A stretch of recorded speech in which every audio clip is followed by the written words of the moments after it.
I only realized a few years ago that when I studied architecture at the Technical University in Vienna here, 25 years ago, there was no one single female professor. Not for interior design, not for housing, and let alone, absolutely not for urban planning. When we look at history, past history, old history, new history, we see contributions by female architects, by female designers, female interior designers, and also female artists. But when it comes to urban planning, there is a lot, Katja told you, but their contribution very often is not visible. We found out when we did the work that there was an exhibition called Urbanistas on urban planners who work in Great Britain. And that exhibition was showed in London a few years ago. And then when you look at exhibitions, at symposia, at books, not much going on. So we wanted to change this. With our project, Frauen Bauen Stadt, Women Building Cities, we wanted not only to make women visible in urban planning and in large-scale architecture that has an impact on the design of cities, but also show their contribution. Show their contribution on urban planning and also their contribution to diverse gender mainstreaming placemaking. And this project started as a research project a few years ago. I don't even dare thinking back how many years that was, but it's been many years and many discussions between Katja and me. And it ended up in an outdoor exhibition in the Seestadt Aspern, in a symposia, in a series of symposia that we started already a few months ago, now second part, in a book publication. We will present the book later to you, and also latest news, we'll do a short documentary with also interviews featuring women, female urban planners from Vienna and also from around the world. Before we tell you more about the topic, we would like to also name a few partners and sponsors. Without them, this project, this product would not have been possible. First of all, this symposium today is made possible with our partner, the IBA Wien, Internationale Baustellung 2022, and the Angewandte, who is hosting us tonight. The book publication was made possible with Wiener Wohnbau Forschung, MA50, Stadt Wien. The book is published by a famous publisher's house in Switzerland, Birkhäuser, and we are very glad that we had the possibility to do this partnership, and MVD Austria graphic designers who accompanied us through the book publication and the symposia. And also the Seestadt Aspern, Wien 3420, where also the exhibition is shown at the moment. Last but not least, we would like to mention our sponsors from the real estate market, developers who build social housing in Vienna, WBV GPA, ÖSW, Sozialbau, and Gesiba. Some of them we've already found in the audience, so thank you very much also for your help and your support. So, thanks everyone who joined us through this year-long journey, and particularly we're very happy to be able to do this in the city of Vienna, where gender mainstreaming has made big strides and has been pioneered in many ways by people we know who are here in the audience and who we'll name later when we talk more about the book.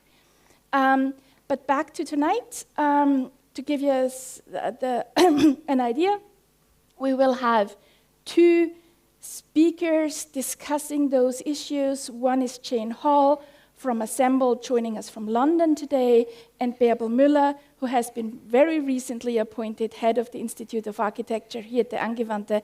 Congratulations again. Both of them are building, which is important for us, building at an urban scale. Both of them are working in Europe and in the global south, something that when we think about diversity, we think is especially important. And both of them are also questioning the perception, the position, the role of female architects and building for a wide variety and a diverse audience, men, women, children, and everything in between. But before we come to our partners, and you mentioned men, women, children, we have tonight 2 men and 1 woman talking to us. And we would like to start with Gerald Bast. He's rector at the Angewandte at the University of Applied Arts. He's hosting us tonight and will ask you to welcome us officially.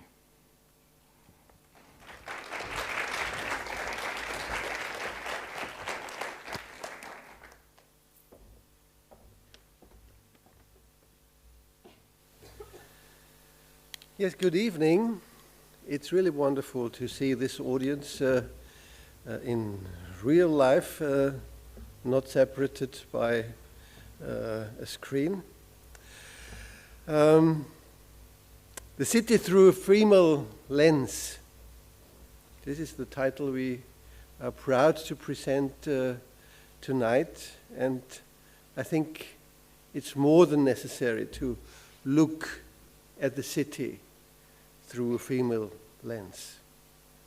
Too long, architecture and urban planning was defined by looking through a lens which gives the focus on economic interests, on bureaucratic interests, on technocratic interests, and all these interests mainly, if not totally, are represented by men.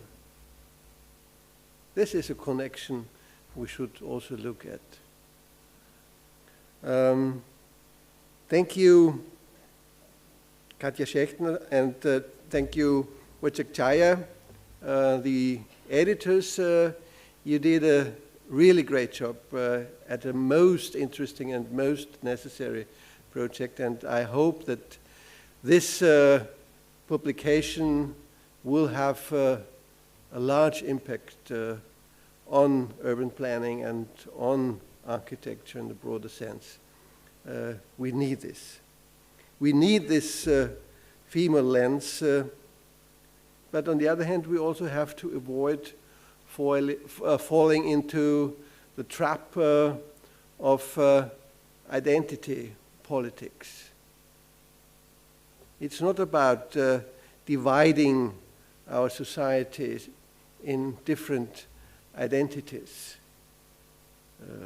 whatever form of identities. But I also agree that in this very situation, it is urgently needed to stress what is the reality. And the reality is that this female lens is missing, dramatically missing. And if we had this lens a little bit more, or much more, the perception of architecture and urban planning would be different, as well as, and I'm totally convinced on that, as well as the reality of architecture and urban planning. Not only because it is a female lens, but also, and this is the next step we have to look at and we have to work on, but also because we have to look at cities through a different lens, a lens for humans and not for machines, for traffic, and for economic interests. Friedrich Kiesler once demanded architecture to become a socially constructive factor in our life. And to achieve this, we need this lens. We need a female lens, and we need a lens on the needs and the interests of humans living in cities. So, thank you very much. I wish you a most interesting and inspiring evening, and enjoy reading this book, and please tell people about this book and the story it tells. Thank you very much.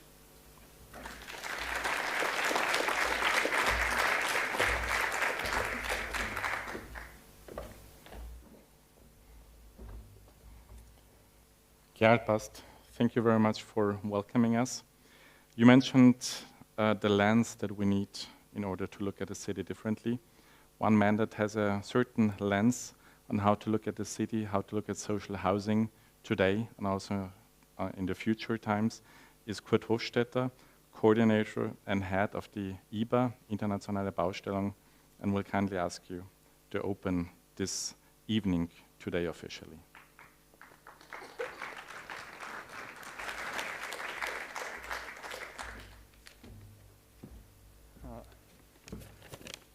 So it was interesting. Mask first or glasses first? So, thank you very much. I'm very happy that we can be here together. And Katja and Wojtek, you have done a lot, and you have done really well. You even chose a very perfect space to meet here tonight. Although we are more or less all suffering from the effects of the pandemic, and some things have got out of hand, especially when it comes to direct contact and communication. We also learned a lot as society, and many have managed to open up new forms of togetherness by dealing creatively with the restrictions we all know. So for the project, the Cities Through a Female Lens, for example, the pandemic offered the opportunity to span a storytelling process from autumn 2020, when we were able to organize a symposium on the topic, and you might recognize some of the drawings, to an outdoor exhibition at Seestadt Aspern, which was supported by the development company 3420, up to today's talk with Jane Hall and Barbara Müller. So this process has made it possible to keep the topic on the screens and in the consciousness throughout the whole year. And finally, after tonight's talk, there will be the presentation of a book, as we heard, that has come out with the support of Susanne Repe and Georg Fellner from the Vienna Housing Research Team. So the International Building Exhibition, IBA Vienna, has taken up and the theme, and was very happy to work together with both of you, because we want to contribute to bringing the topic of the role of women in the planning and design of our cities out of a niche into the mainstream where it belongs to. The fact that several institutions over the cycle of these years have been contributing to that has shown that you, Katja and Wojciech, have very much succeeded in this. I would like to thank all those involved and that were already named, especially Jane Hall and Barbara Müller for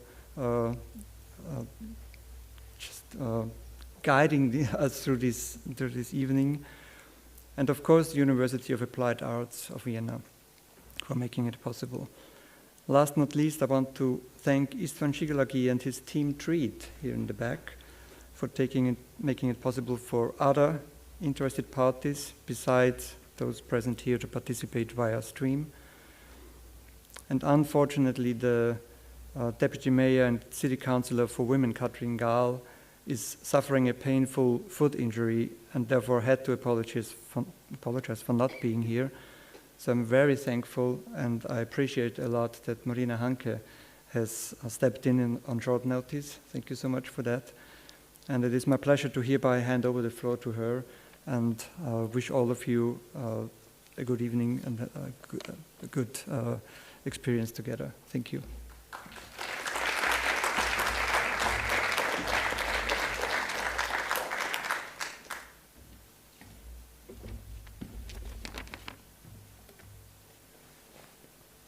Thank you very much. Good evening, everyone. Let me first of all convey to you the sincerest greetings of our Deputy Mayor, Katrin Gahl, who unfortunately cannot join us tonight. But I have to say I'm very honored, and I was very excited when I heard that I could join you on this very interesting evening. It has already been mentioned, the city of Vienna has a long-standing tradition of gender mainstreaming, gender budgeting, but especially on gender mainstreaming in urban planning and urban development. Some of the pioneers sitting in the audience, as I have already seen. Our aim as City of Vienna always is to make women visible everywhere, in culture, in education, in science, in research, in public space, but also in urban planning or in the sphere of social housing. Too long and too often the achievements of women have been made invincible and have been unnoticed. And even in Vienna, even in Austria, but all over Europe and everywhere in the world, I think we still have a long way to go. Not only, but also because those who want to make women invisible are sometimes getting louder and louder again. And therefore, I would really like to thank Katja Schechtner and Wojciech Czaja for your initiative, for your really wonderful exhibition, and for your book, and also for this beautiful evening. And I'm also looking forward for the documentary. You really created a wide-ranged work, and I'm really looking forward to hear today about the city through a female lens. The city of Vienna will continue being a strong and also reliable partner in all political areas when it comes to feminist politics, with an integrated gender perspective in all political areas, with innovative projects such as, for example, housing models for single parents. But of course, with our belief, our strong belief that there is no alternative than working towards gender equality, because it's a fundamental question of justice. Thank you.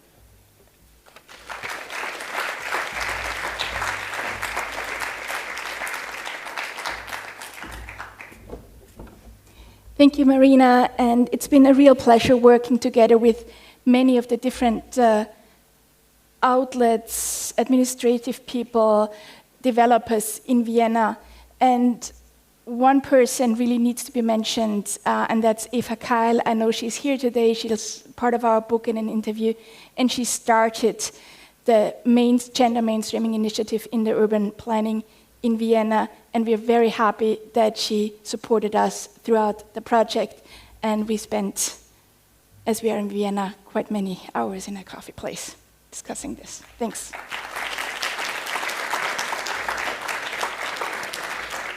So, but not only Vienna is working on that topic, London is too.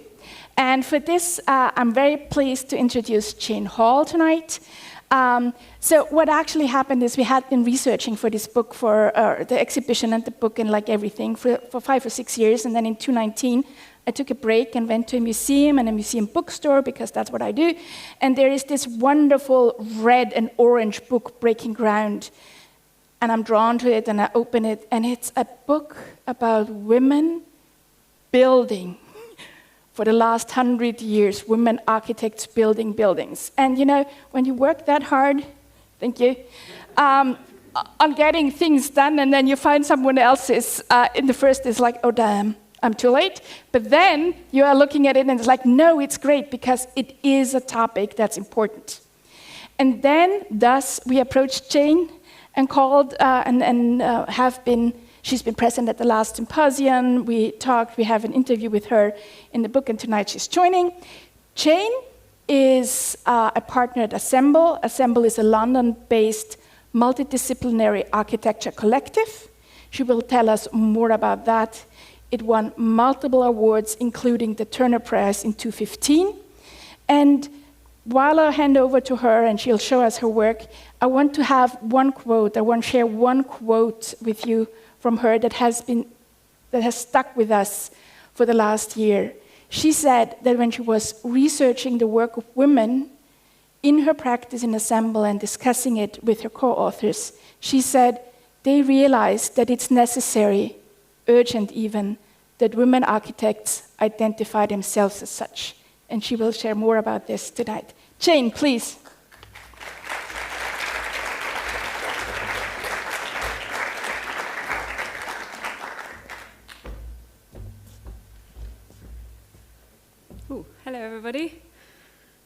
got lots of stuff, so I'm going to work out what to do with it first.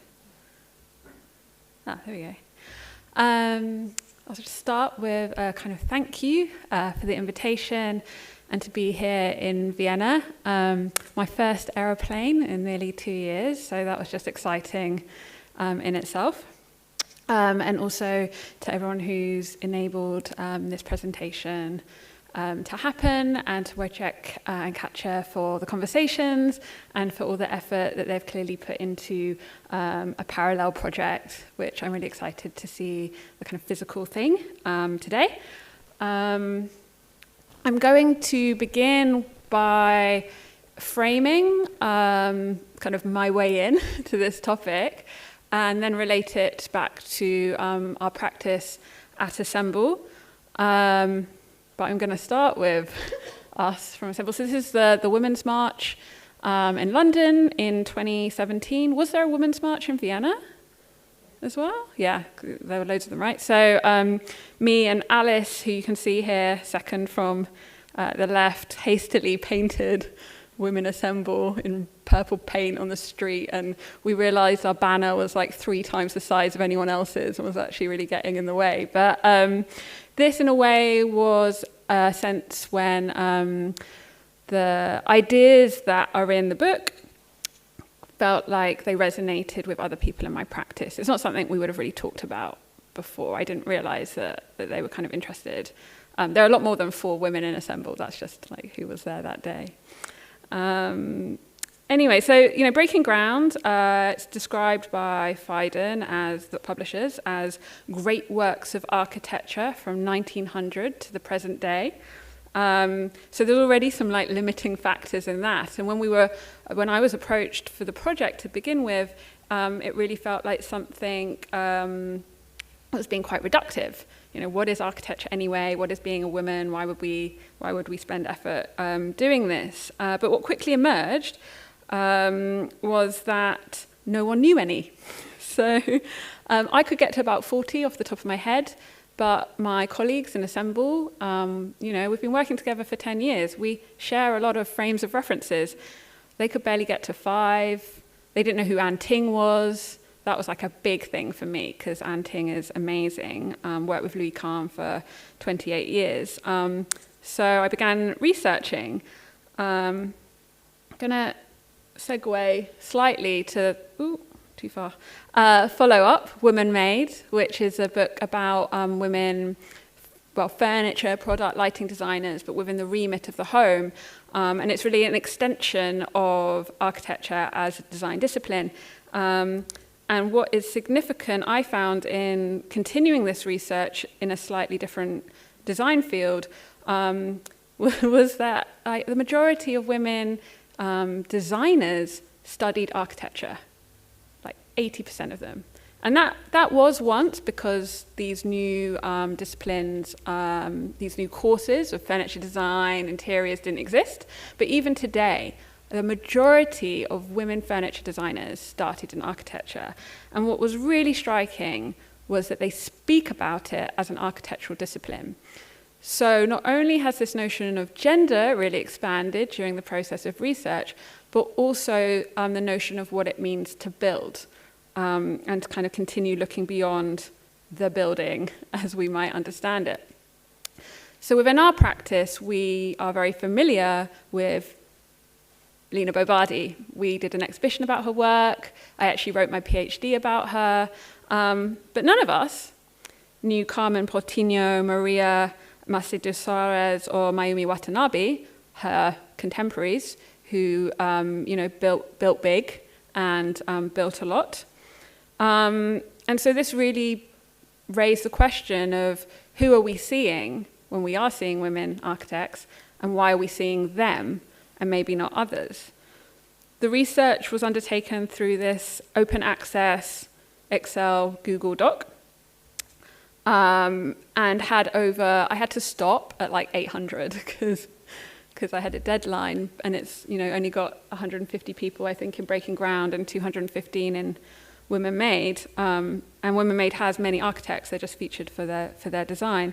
So that is to say, these are not definitive lists, which I think I'm sure everyone here understands. But what was really significant was that, the people we're seeing, the people who are getting the exhibitions, the books, are those associated with white Western modernism. So I'm sure you'll all know Ray Eames, Alison Smithson, Jane Drew, Charlotte Perriand, Eileen Gray, and Anne Ting. Yay. But that visibility is really nascent today, and in many ways they're the kind of obvious ones. But even then, whose terms are we seeing them on? So which lens are we learning about their work? This is the image from the Louis Vuitton Fondation. I can speak French too, even though I'm British. Exhibition just before the pandemic, which, hands up, who went to see it? One person. Wow. I heard it was like remarkably popular and people traveled the world. But anyway, it was amazing because it really did put her amongst a mainstream lay audience. But the publication, can you see this? The publication on the back, it's a beautiful catalogue. For some inexplicable reason, lists all of the famous men that she worked with in that box. No context, just a list of men's names. So we're really understanding that Perriand is important as a woman designer because she was part of the reputation of these men. Another way that a lot of women have become visible is as firsts. So Eleanor Agnes Raymond, who built one of the first international style houses in America, Margaret Krophaler, the first Dutch female architect, Jastovicita Nasic, similar story in Belgrade, Flora Steiger Crawford, one of the first modernist houses in Switzerland, and of course Beverly Lorraine Green, the first black architect licensed in America, who designed the UNESCO headquarters. But even those who we know keep disappearing. People like Denise Scott Brown, who supposedly made it in a man's world, yet it was Robert Venturi who was awarded the Pritzker Prize in 1999. And even despite outrage, 13 years later, Lu Wenyu was also overlooked for the prize in favor of her partner, Wang Shu. So this is really suspicious, it's like they are very much there globally, and yet people still find ways to create arguments by which we can exclude them. Lu Wenyu has commented that she doesn't want the fame of the Pritzker. She thinks Wang Shu is fully deserving, and other women such as Patty Hopkins, who's a British architect who you'll see in the middle there, have said similar about editing of this photo. It's just gone. So you see Norman Foster in the middle, claiming his space. Patty Hopkins didn't mind. She says this was cool. And I think it's a reminder that women are also free to define their gender as they wish, that those interested in and kind of fighting, as I am, for identity to be something that we celebrate and we discuss and we share and we learn from, other women might not want to. That's definitely what Dort Mandrop says. She's probably, out of all the people in the book, the most vocal on this topic. I don't think she means to be. I think she just keeps getting asked, and so she says stuff. But she's like, I'm an architect, I'm not a woman architect. Yet she's in the book. She gave us her pictures. She wants to be part of it, and that's fine. Other reasons, though, why women might not want to identify as such, and I found this article by Yasmin Larry really interesting, because she associates defining her as a woman as part of the class difference in Pakistan. And so the word woman for her is used in a derogatory sense to mean women in the community, people who are uneducated from villages. And as an educated professional, an architect, she transcends that socio-economic difference. And that's her reason for not wanting the prefix. Again, fine. But if we don't look to and record women by making them visible, we don't have a history, which is what Mary Ritter Beard, who tried to set up the first women's archive in America, once stated. And quickly going back to Mandrop and Larry, what's really striking is the agency they have in making those statements. Mandrop is a white Danish woman. She's educated. She has a lot of agency. She is able to, in many ways, because of those privileges, participate in a way that potentially other women can't. So it's also about understanding other people's experiences and not just your own. But what documents and which histories are being sought after and made visible? And there's a really interesting book by Legacy Russell called Glitch Feminism. I don't know if anyone has heard of that book. Great book. Really talking about new expansive ideas of identity and new places where we might actually create these documents and these archives. Her kind of manifesto is really rooted in the digital and the internet as this place where knowledge can be remade, it can be altered, it can be contested, it can be co-owned. Because what tends to happen, and I love formal publications, don't get me wrong, they are great, but this book, Women in Architecture, by Sumita Singh, who's a very prominent woman architect, part of the RIBA in London, she only published this 3 years ago, and it's already retailing at £1,100. I don't know what that translates to in euros, but it's more. So a lot of this knowledge is largely inaccessible to the people who need it the most. So we have spaces like India Una Architecta, which is a website that lists and documents many women in architecture. Does anyone know this one? Front row is cool. Because I often show this one, I'm like, oh, everyone's going to know this one. But also the International Archive of Women in Architecture, which is a much, much older one, and you can kind of tell by the interface, at Virginia Tech. And it's very American. It's global, but it is very American-focused and has got a really expansive list. So how do we go about making these lists? Well, there's an organization called Part W in the UK who kind of formed online to get a woman, nominated for the RIBA Gold Medal. No woman had ever been nominated. And they managed to, really it was their drive which led to Grafton's nomination and win. As a sort of segue, David Adjaye, first black architect to be awarded the gold medal the following year, which is obviously great. But Zena Howard was the project architect of the Smithsonian Museum, which is the building that RIBA used as their lead image to celebrate Adjaye's win. So, you know, there's still some important people getting lost. But what Part W did in order to create their nomination was crowdsource. So they asked on Instagram for architects to hold up a piece of paper with the name of a woman architect on it who they felt deserved nominations. So you can see here in this bounded space of an Instagram square the names of 64 women architects. You know, I could only name up to 40 when I first tried. Some people didn't even know 5. Here's just 64 right there, like scrolling through your phone. And what was also really good tactically was it showed the faces of architects working in the profession.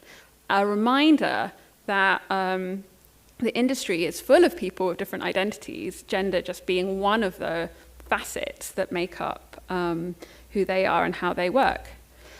So Part W nominated Sharon Greta Sutton, who's better known as an academic and author, and Matrix Design Cooperative, a British feminist group from the 80s who wrote this book, Making Space, but their whole thing was about women as builders. And in doing that, Part W are really drawing attention to the idea that architecture could be made in different ways, that writing, publishing, workshops, community engagement, these are all parts of modes of practice, not just the physical manifestation and celebration of built work. And technically, those are all criteria for the RIBA gold medal, and there's no reason why they shouldn't win. So Grafton are a kind of happy compromise for the RIBA. They have some incredible buildings. They are women. It was a win for everyone, and really amazing that Yvonne and Shelley got this recognition after sort of quietly getting on with good work. So, Instagram particularly is a space where this type of research has completely exploded. This is just a really small selection of Instagram pages that are created to celebrate and document women in architecture. And the point of showing this slide is not really to draw attention to the work they're doing, but demonstrate this network that has really emerged globally. And it's really nice to be here today and meet people who have been involved in their own projects within their own geographies. I was in Belgium 2 weeks ago speaking to a whole load of researchers and architects from Holland and Belgium, none of whom I knew before, all of whom had lists of women architects I'd never heard of before. So it's really this idea that we are connected, and in part making women and men more cognizant of this is a really interesting topic. So not just a battle for equality, but something that's really interesting and exciting histories to discover.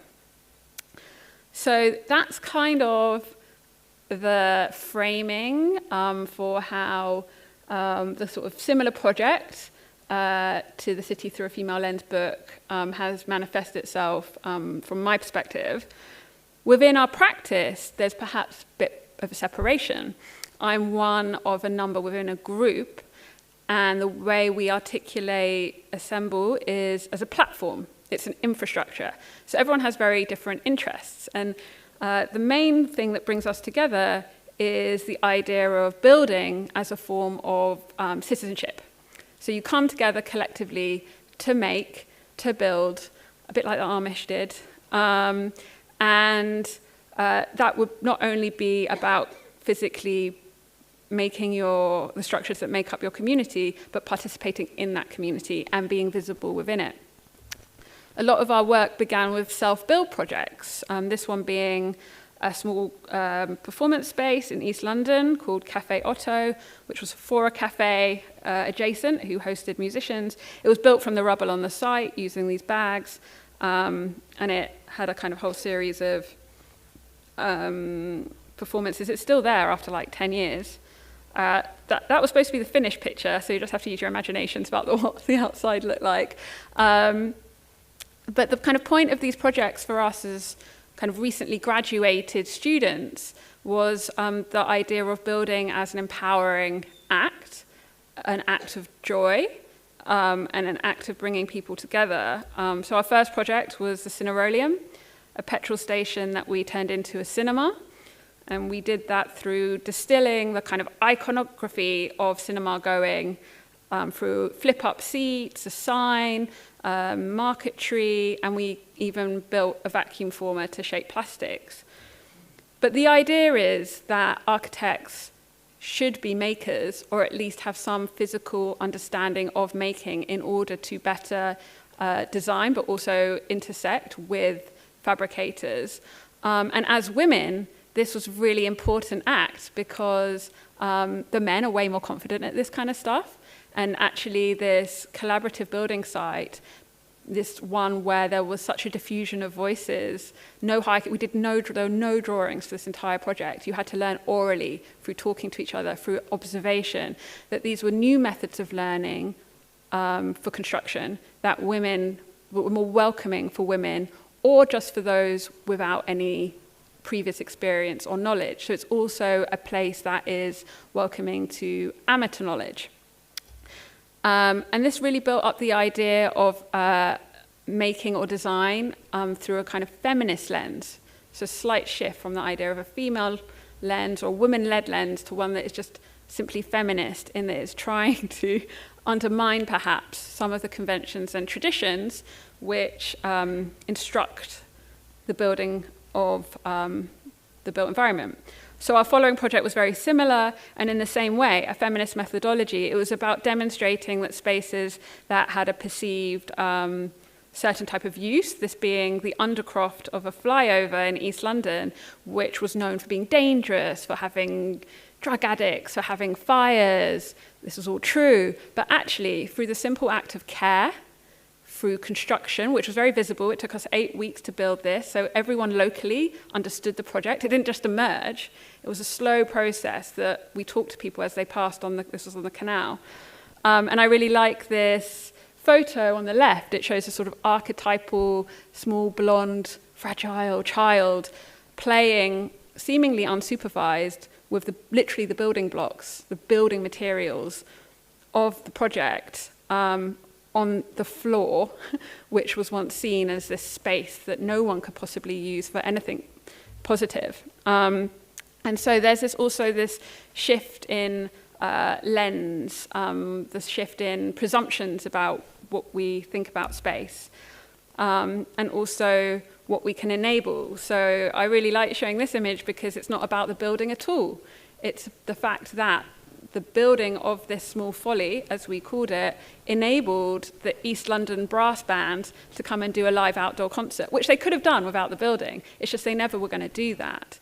This sense and act of care, this legitimacy, enabled this public, free form of entertainment to happen.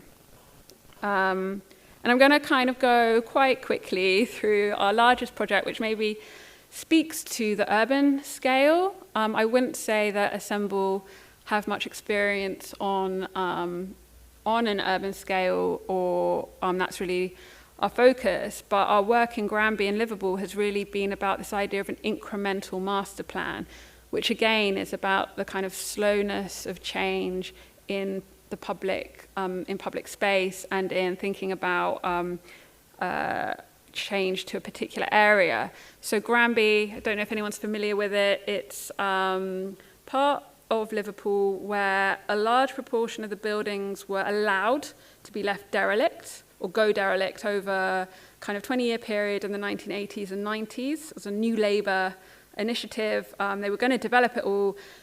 Then that didn't happen, and so many residents actually still live in these buildings, even though it's not so obvious from these photographs.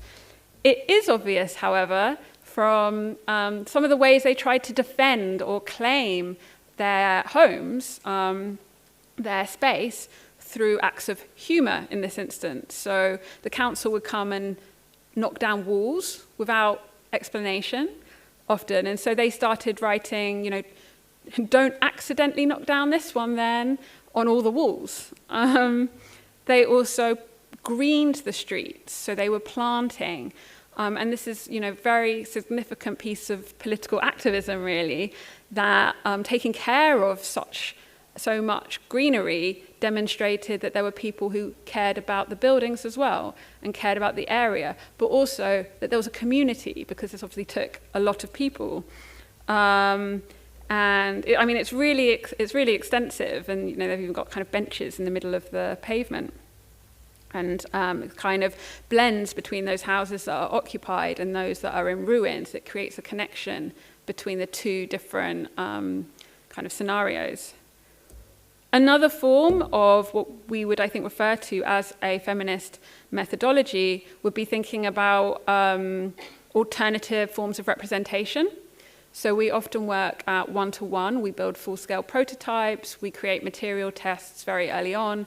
But we also make large-scale models as a way to communicate or discuss or even just design with people who are not explicitly within the practice, and also within the practice. So this is the 1-to-10 model, which we kind of hiked all over the place. I hope it's being looked after currently at Vitra, I think, but it seems to have its own little fame. It's kind of on tour. But we had this model for about 5 years in order to demonstrate some really weird changes. So, for example, kind of typical terraced house would normally have a flat ceiling in a bedroom with an attic above it. But because all the houses had fallen down, the ceilings had often fallen down. But of course, you can create an amazing pitched volume for a bedroom by using the same surface area. instead of creating a new flat ceiling.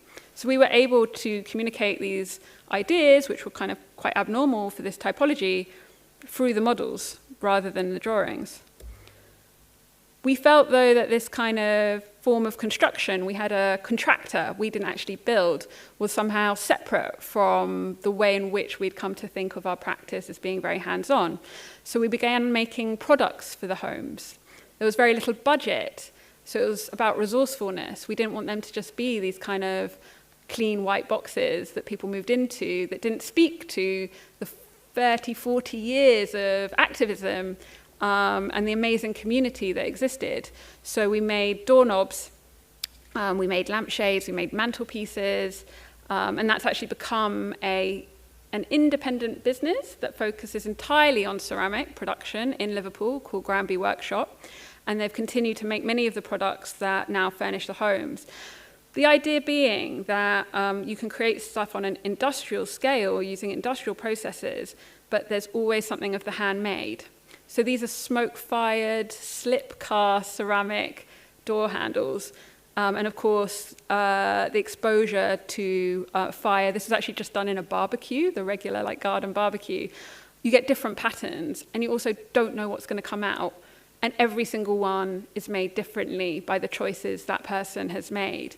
So how can you have this sense of the individual, of the maker, but also create things that are affordable and can be accessible to many? The final images I'm going to end on are of the Granby Winter Garden, which was a project we managed to get funding for off the back of the win from the Turner Prize. It was kind of the pipe dream, like what would we do with the houses that couldn't be saved? And again, we made a model to describe this. The model was put on display at the local Saturday market.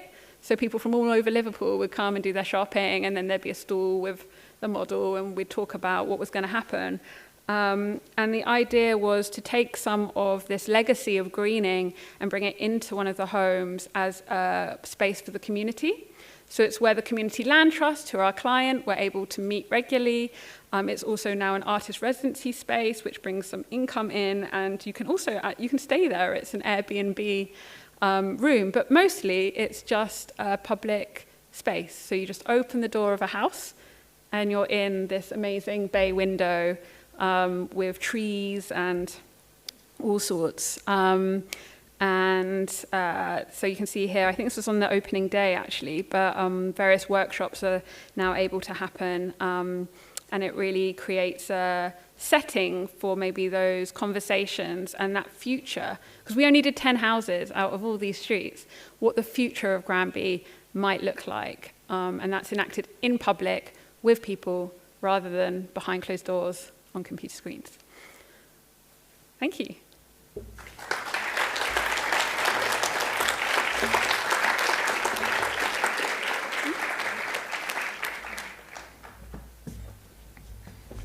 I feel naked now without them. Jane, thank you very much.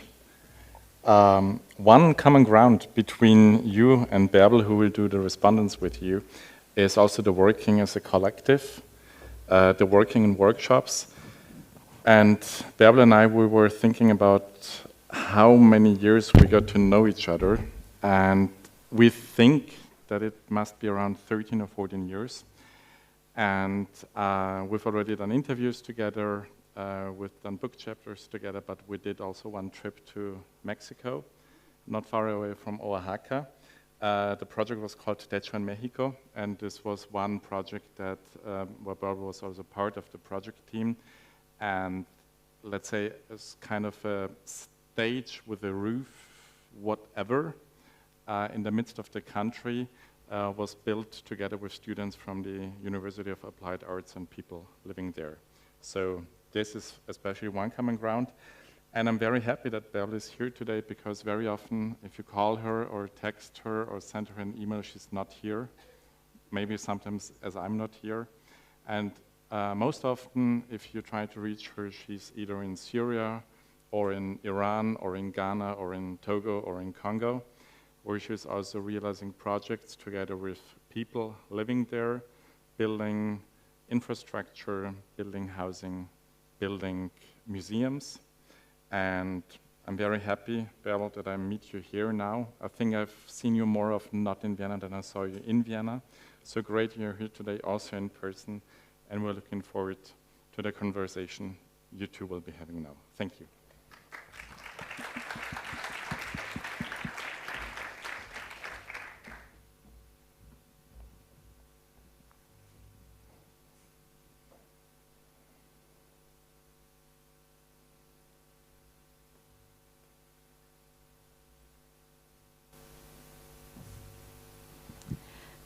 Thank you, Wojtek, for the nice introduction, and thank you, Katja, also for the invitation, and the audience for being here tonight.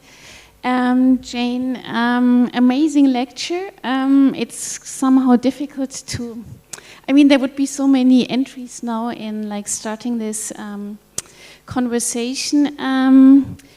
At one point you mentioned, actually I thought I'd start with this topic of scale because I think it's relevant, but I do it a bit differently now. You mentioned at one point, who are we seeing? And I think it would be interesting to talk a bit more about that, because I think what is fascinating is like how your research and your practice somehow go. I mean, to me, it's very connected, even if it might come across as like two different parts of your professional life. But I think it's strongly connected and it's influencing each other. And on top of that, also your PhD on Lina Bobadi. But back to this question: who are we seeing? How is that informing your research and practice?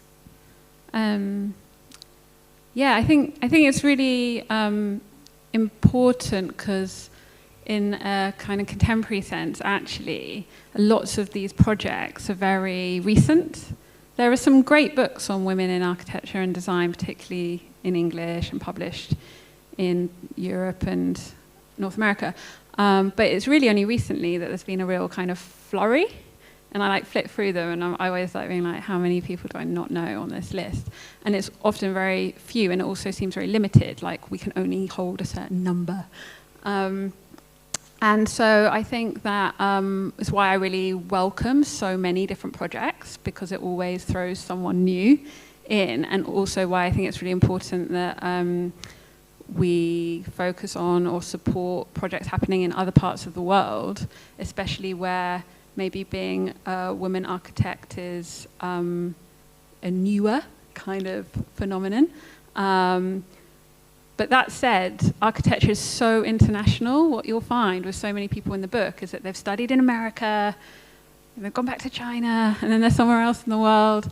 And so the dominance of English is a big problem. And again, coming back to archives, because we'll do these projects here and now, but in 50 years' time, I'm sure someone's going to be like, ooh, I'll do a book about women in architecture. And then they're going to come to the libraries and see what the work we've done. And it sets a precedent for what's seen as important. And so if we're not documenting and archiving, then we limit maybe who might have visibility in the future. So the way it changed, I think my approach is looking at maybe not obvious places for sources for great work. So that often meant having conversations with people rather than going to a library, or Instagram and the internet is actually the kind of wild west of this kind of research. So I think it's also interesting that we end up with books, but that maybe we sometimes subvert the academic norms that restrict what we see. I think what I will do is constantly going back and forth between your practice and the research. And now I'm interested in like this same question, who are we seeing in your practice as a collective, as ensemble? In what sense? Who? In the sense like how you intervene in urban space and through the means of making mostly. Yeah. And it's about audiences and users and. Yeah. I think actually we often talk ourselves out of work because we're like, you don't need us, actually. You also don't need a building, which can be a problem. I think what we see our agency as kind of quite well-connected designers, is to stealing a phrase from an urban planner called Finn Williams, who's now in Malmo. His phrases or concept is about swimming upstream.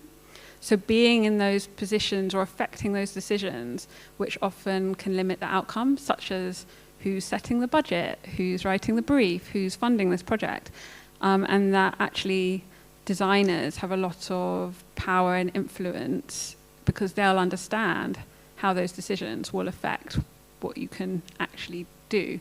And it's all too often that, you know, you come to a project very late, you get appointed very late, and you're kind of just fighting fires rather than actually making something happen. So Assemble do that a lot. We've set up 5 companies now because we have self-initiated the project.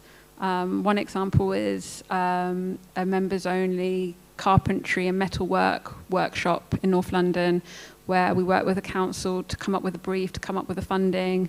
We then designed the building, but we also did the business plan. We interviewed and hired the technicians. We are now on the board and keep it going. So this idea of expanding when a project begins and when it ends, I think is kind of our thing.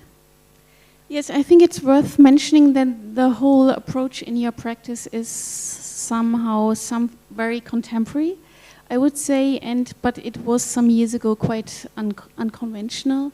So, and if we talk about the scale of planning, and then talking about the urban scale, and then looking at your practice, it's a strong statement to do it all differently and not like waiting to be commissioned and not going through a practice of planning which was developed in another century and in a very male manner.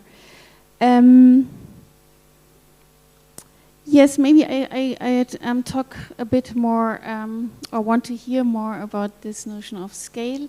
It's quite interesting to see that you published Breaking Ground in 2019, which was like on architectural scale, and then like more recently you looked into design, and then Wojtek, Katja, you are really interested in the urban scale, and to me it's interesting to, and that's also something which I apply a lot in my teaching, but also in the practice, that I think we are in a moment in time, like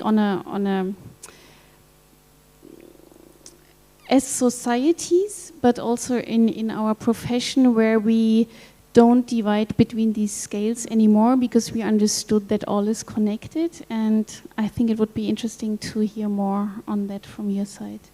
Yeah, I think it's not. It's not an old concept, and Peter Smithson famously said there are only 5 scales, and they're from the spoon to the city, and that each year of architecture school should be just working through those scales. And I think as a method, we would still do all the same things that in Assemble we would, from making a piece of furniture right up to if we did get commissioned on a more kind of urban scale.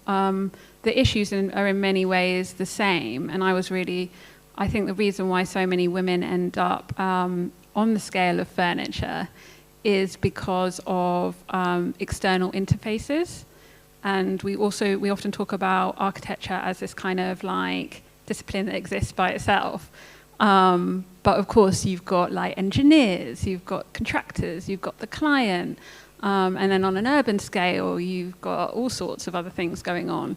And those often actually can be much more patriarchal, difficult cultures. And we don't often, when we talk about empowering women within the architecture industry, talk about how we interface with external pressures and change that culture. Because, there's not much to be gained from changing kind of how an office works if most women are then going off outside the office or even welcoming people in and finding the same problems. So I think this scale, working on a small scale, it's still got all the architectural concepts and weight and everything, but it's just a much more hands-on and intimate relationship with a fabricator, because you would also prototype, you would probably work with a few specialist people to create your designs, and I think that allows women to create and establish in a more informal way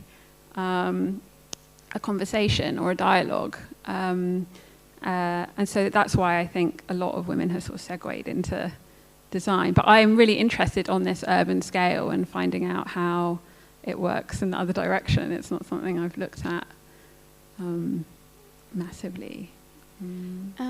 I think it's interesting that there was a time, like when I graduated, that we regretted that so many female young architects would like disappear in the arts or in teaching or in discourse.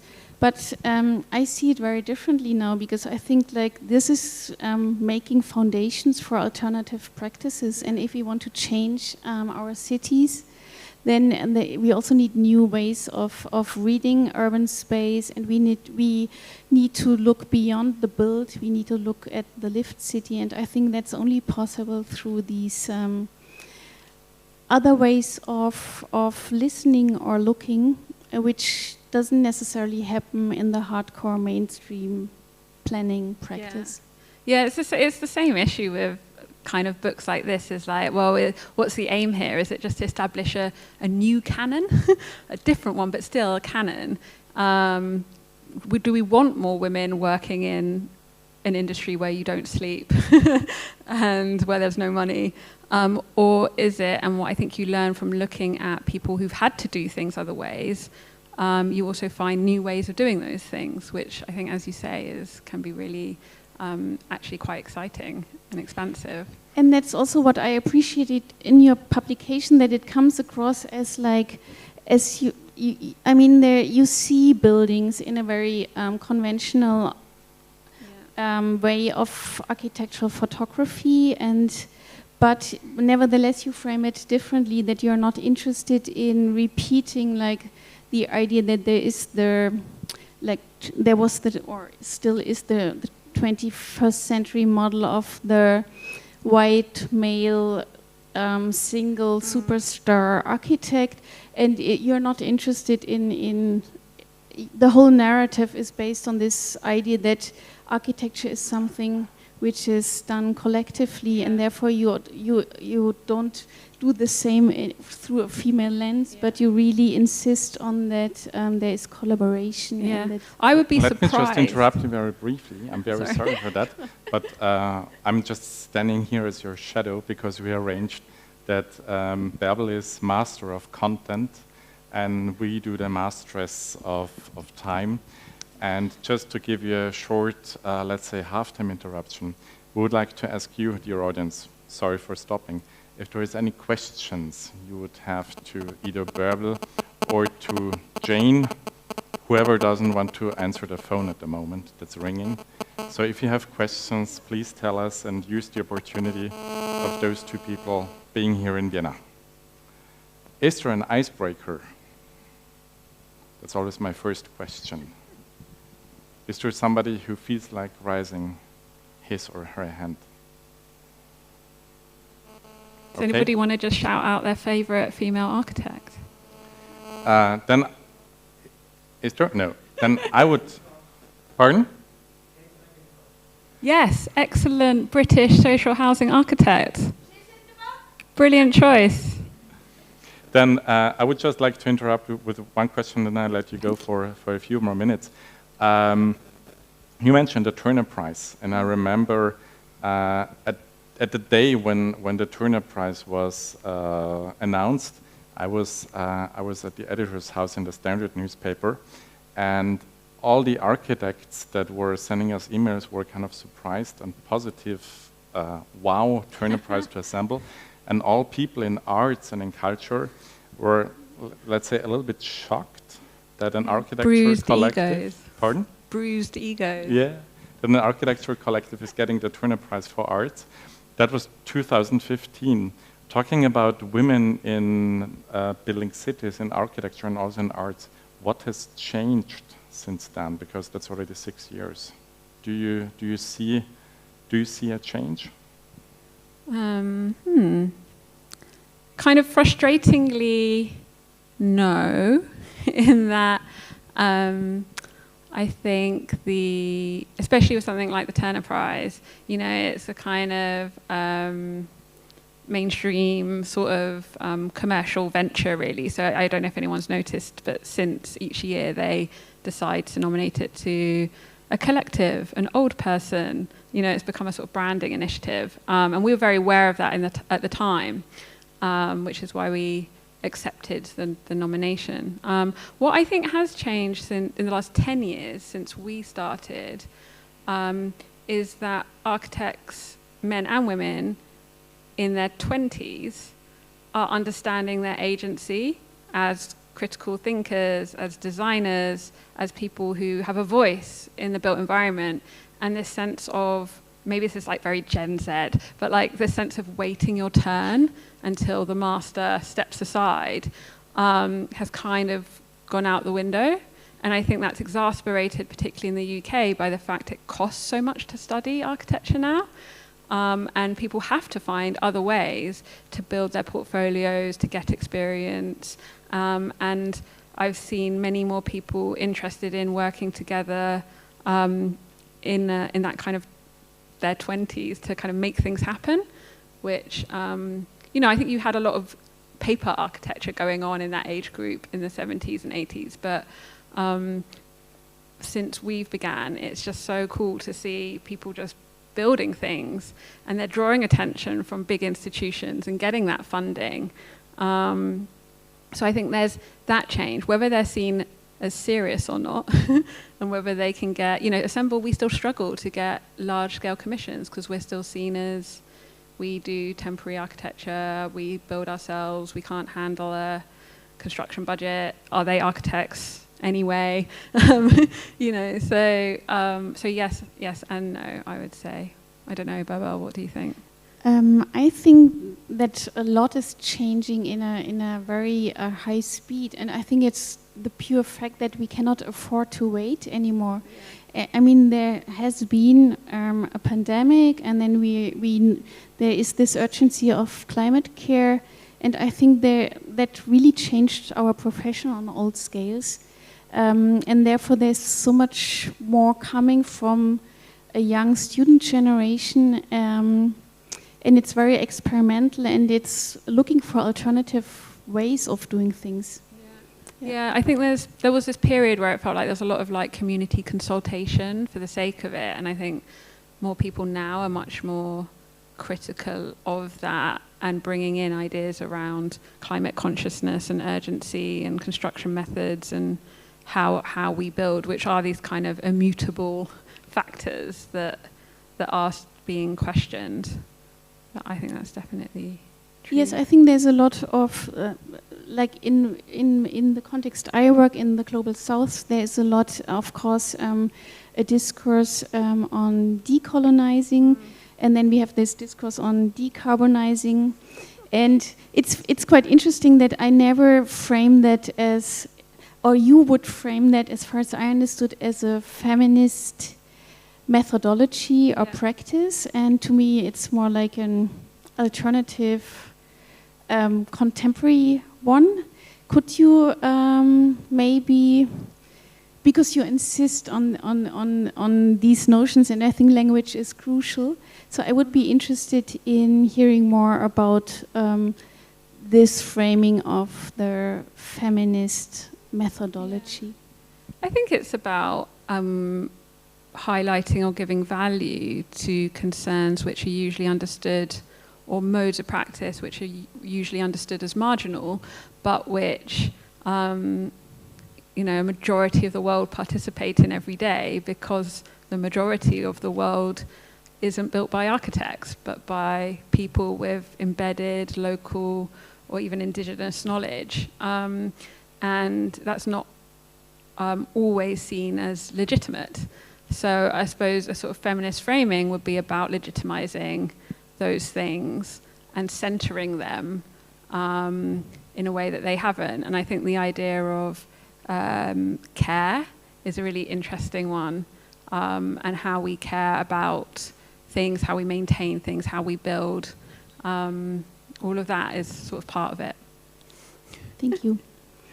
Yes, actually, I think it's this 1 minute sign comes in the right moment, because I think we are in a city and in a space now today where there is a lot going on planning scale, like hardcore planning by wonderful female architects, and then we have Iba here. So I think it would be quite interesting to continue with both of you, Katja and Wojtek, on stage to make the bridge to your publication. Thanks, Bärbel. Thank you.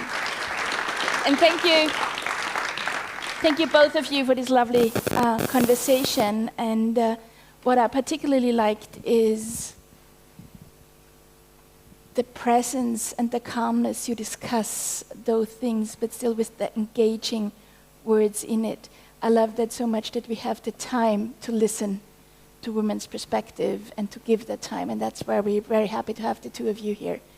Well, Wojtek, we wanted to show a bit about our book, right? So also so that many of you now know which female architects to shout out next time Jane asks you, because I think we'll show our favorite discoveries, right? Go ahead.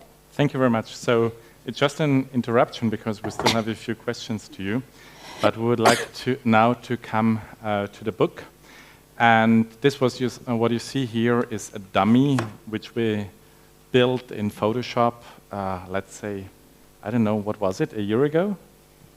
Maybe 8 or 9 months ago. And that's what it looks like now. So I think we were on a quite good track. Women building cities, Frauen Bauen Stadt, the city through a female lens. The book is divided into 3 sections, basically. In the first section, that I would like to tell you a little bit, 18 spotlights. We are portraying 18 women building cities from around the world, from the past, but also from the present times. And all 18 women portrayed are women that really built in cities. So there is an effect on an urban scale. And we start with a very not famous person that did a very famous thing. You see here the Brooklyn Bridge in New York. And this is its builder, Emily Warren Roebling. The city bridge was opened in 1883, at a time where it was not common yet to make pictures with a camera, but rather do portraits with paint. We also have, for example, Genia Avabuch in the book, which is an Israeli architect born in Russia. And Jane, you mentioned before, and I wrote it down, your quote, "No documents, no history," by Merovita Bort. And this was very interesting to us because Genia Avabuch was a very important architect that not only built the Dizengoff Square, but she did, let's say, the master plan for the whole international style and Bauhaus city of Bauhaus. So she was one of the main heads. And there were 2 single portrait images of her still in archives. This is one of it. And there is not a single quote we found. And we were also collaborating with scientists from Tel Aviv. So we were in touch with them, and they were also checking archives for us. No single quote. I don't know if you found anything, but no documents, no history. Coming to today's positions that we also have in our book on an urban scale, for example, here by Helle Søholt, Gale People, an office based in Copenhagen, and they do city repair and they implement mobility systems around the world in cities including Moscow, Shanghai, San Francisco, Bogota, Melbourne, whatsoever.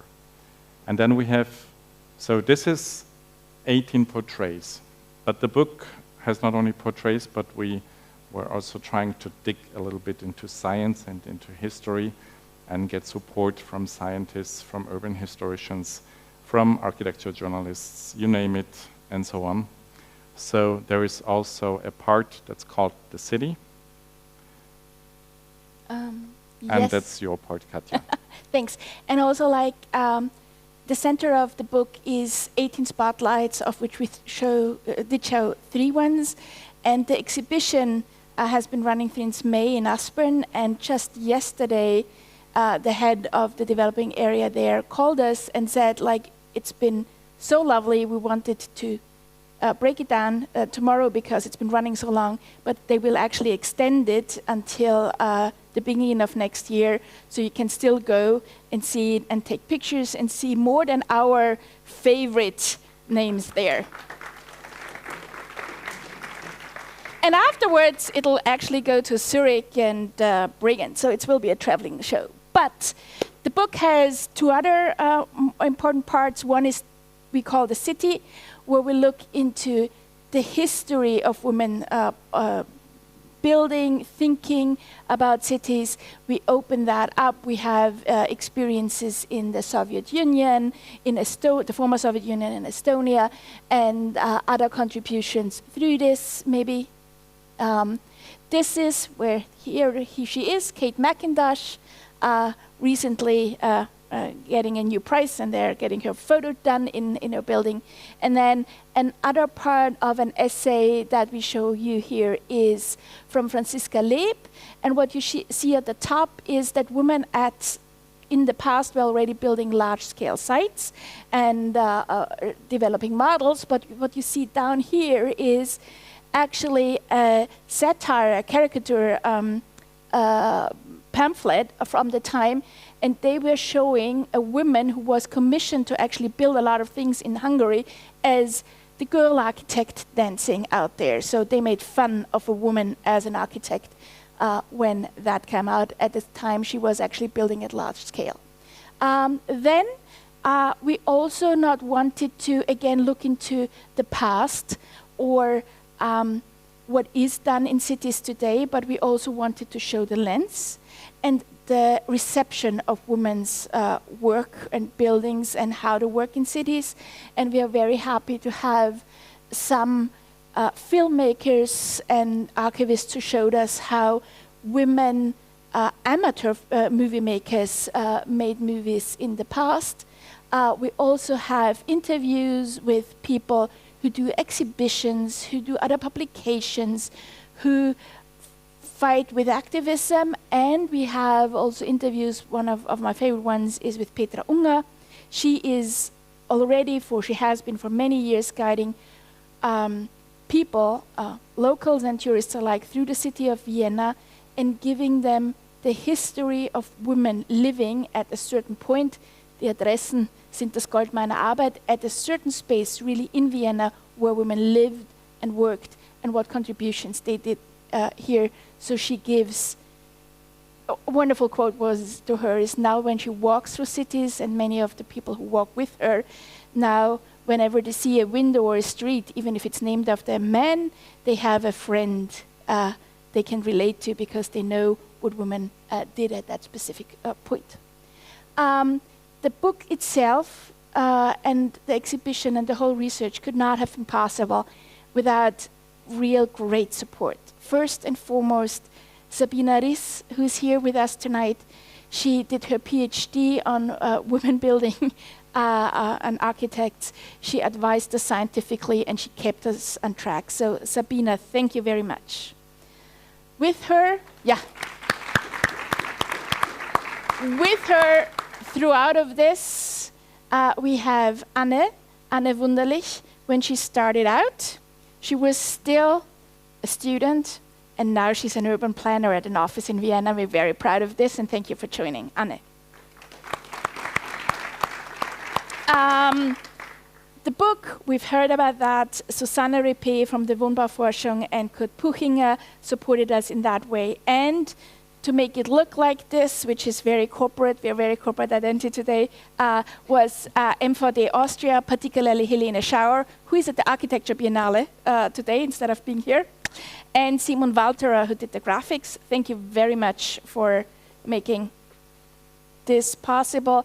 It's two absolute nerds when it comes to how many pictures, where you put them, what image, what gradient of the background, slight yellow you would put on there. Thank you very much. We decided to do 7%.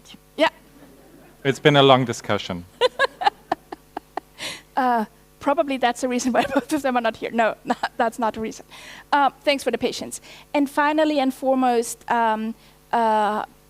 our supporters and editors from the publisher Birkhäuser, Bettina Algeri and David Marold, who also have supported us greatly. Thank you very much.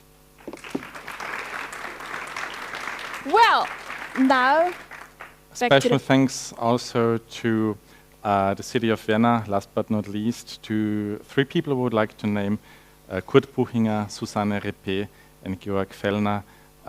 Kurt, you already mentioned them also, thank you very much. So they made also this book publication possible. And Katja already told us a little bit what is going on in the book, and one thing that's also going on in there is the interviews, the 2 interviews with the 2 of you. Bärbel, I would like to start with you.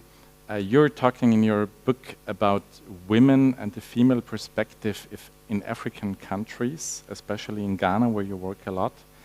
And you mentioned in your book that, and I quote it, "I've rarely ever seen so much femininity in the public urban spaces in Accra." What exactly do you mean with that? What is the urban femininity in Ghana? Yeah, actually, when we had this conversation, I think you started asking me about planning in that context, and I prefer to first talk about the lived city. And I mean, in a context such as Accra, there is a lot of women visible, and that there is a lot of trade in the hands of women, and that is in open space quite visible. And it's somehow fantastic to participate in that or watch that. And it's also like, I mean, we discussed that before, and it's partly in this interview that there's also a very intense presence of the female body in space. So it's a very...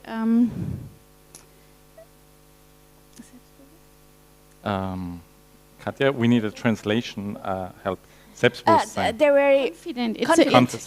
It's a very confident presence in open public space, and I think it's even more confident than I would interpret it in a European city such as Vienna. Thank you. Jane, also a question to you. Because Katja and I were struggling with finding criteria, what 18 women to include into the book, what 18 portrays, what journalists, what texts, what essays, what interviews, and it was not easy to find criteria. That was maybe one of the most interesting discussions we had. How did you find your criteria for your downsizing 800 to roughly 150? So, I mean, the main framework is great built works of architecture, basically buildings, from 1900 to the present day, globally. And so that in the research limited many. So the 800 also included people who had built architecture, but maybe were more on an urban scale or furniture scale, and so were extraordinary, but didn't quite fit that criteria. I think, and another limitation of projects like this, and particularly working with Feiden, who have amazing picture researchers, they will just find the most extraordinary image. But they have a very high standard for what type of thing can be included. So a lot of people were excluded because there isn't the image of the architecture, which I think they don't really like me saying. But I think it's another interesting way in which, making documents can sometimes work against the project. It's kind of sort of hard to remember because it kind of all settles. I remember writing to them and being like, we need Beverly Willis and we need Yasmin Larry. Why are they not in the book? So there was already a sense that I would have a very different list from Fiden. And I think definitely trying to be global was really important because so many of these books to date before this one, and I don't think this one does an amazing job of it, but are very limited in their scope, which geographies they look to for great works of architecture. So for me, that was really the kind of leading factor. But it's quite interesting. You start to like, some people you'd be like, this is an extraordinary piece of work, or someone you'd find a really interesting anecdote. You know, like I don't think Frank Lloyd Wright designed a single building. I feel quite confident in saying that anything that's from like 1900 to 1911 was Marion Mahoney Griffin. And that then relative... Katja next to you is already happy Absolutely. that you mentioned her, because we also have her in our book. You know, sure, he does the Guggenheim and he does Falling Water, but they were later. His Prairie stuff was all her, and people just don't know that. So she ran his workshop. She ran his, because he left for Europe. But that, you know, some women were just so invisible despite such extraordinary work that it's almost like a criteria of its own.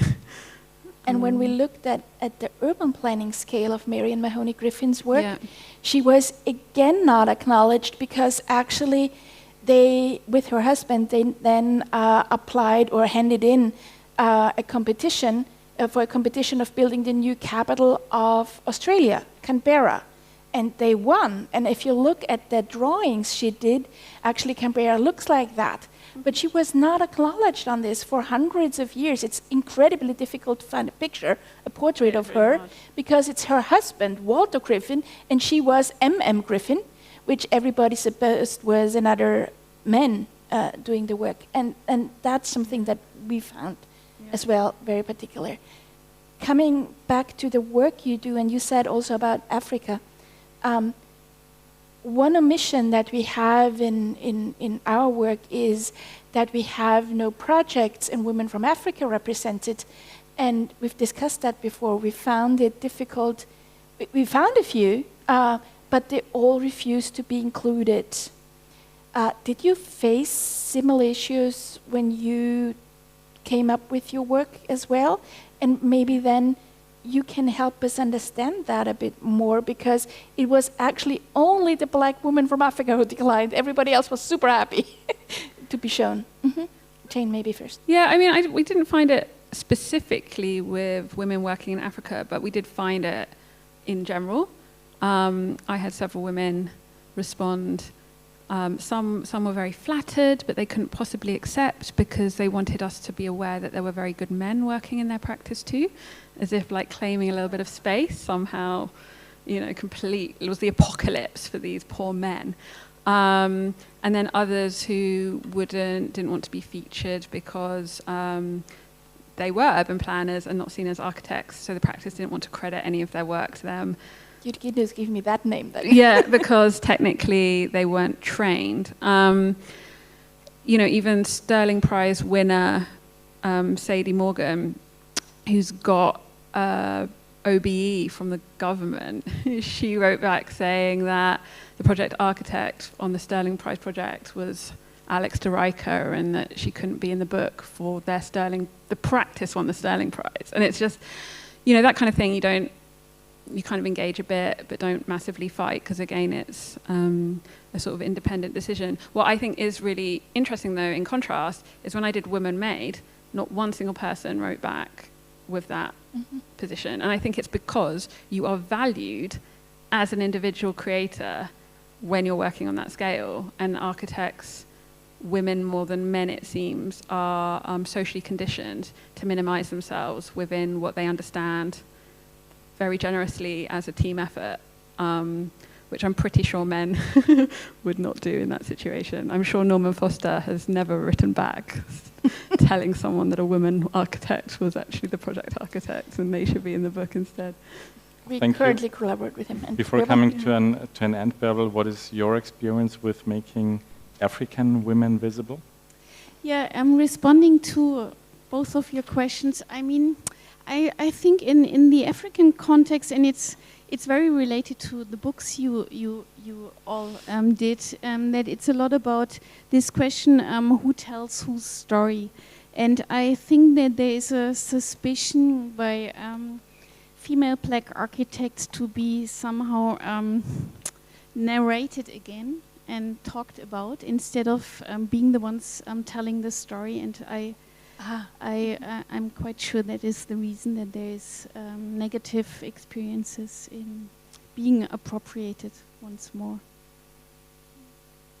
A final question to the four of us, to all of us.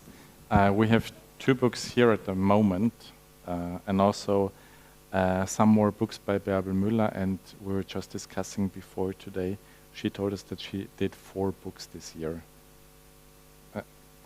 Take it as a compliment, but you're crazy, incredible. I really envy you. I don't know how you do it. My question to the 4 of us is, 2019, 2021, breaking ground for women or by women, with women, Frauen Bauen Stadt. What do you think, how many more years will it be necessary to do such a work?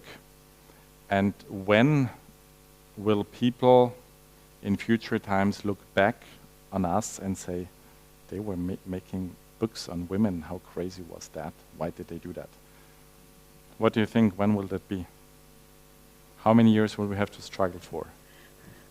I think it's more about we need more of these books, and as Bärbel says, written by other people, and that we aren't narrating their stories for them, and that actually it's not going to be about when the next, this is going to be a trend again or whatever, but with urgency, demanding more perspectives now from other parts of the world and other experiences. Bärbel, what do you think? How many more years?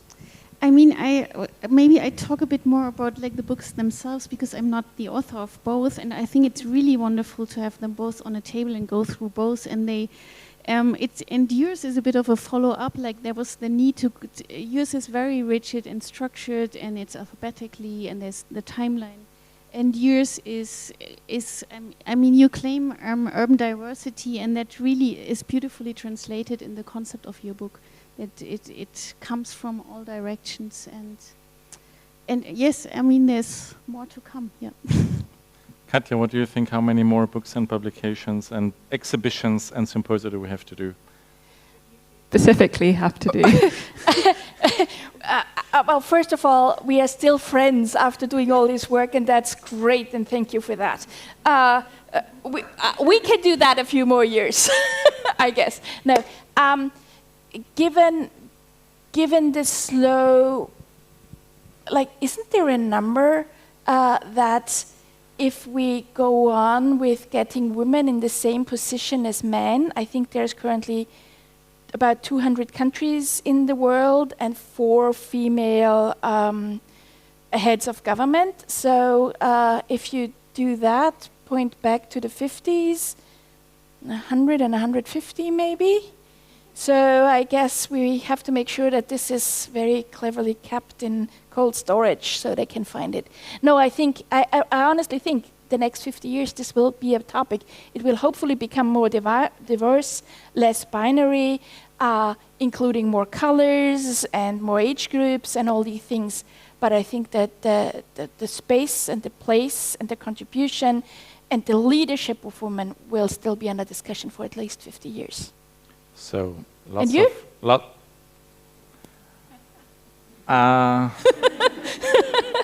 That was my question, right? Yeah, we didn't script that, obviously.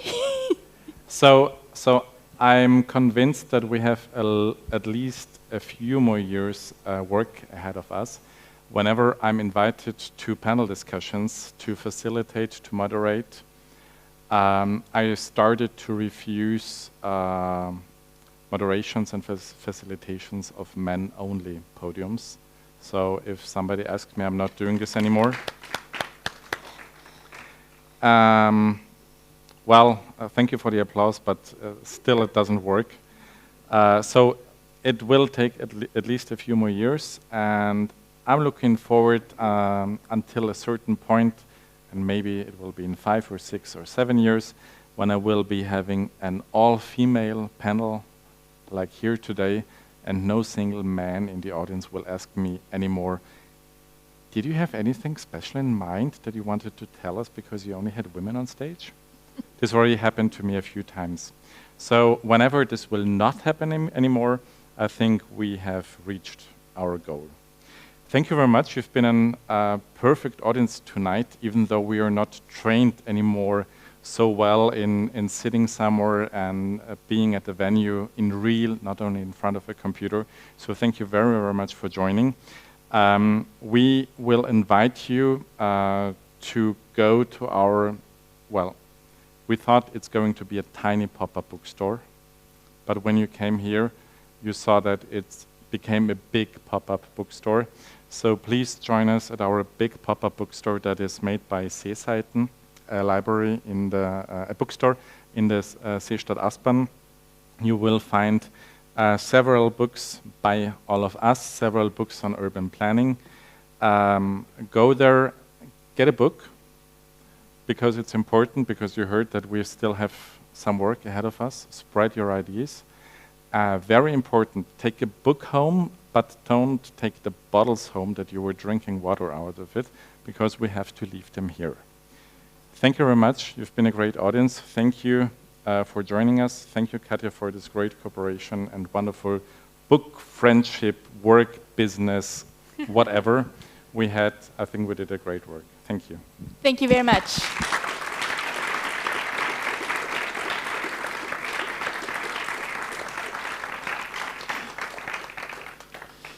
We kindly ask Anne Wunderlich and Sabina Ries to us to the stage, because we want to give to those two partners that spent some late evenings and nights with us, and also to Bärbel Müller and to Jane Hall, a small present, because we saw that when we are working on women building cities, night work and more coffee, okay? we need caffeine, and we need to get up and to invest some energy. So thank you for joining us and doing so.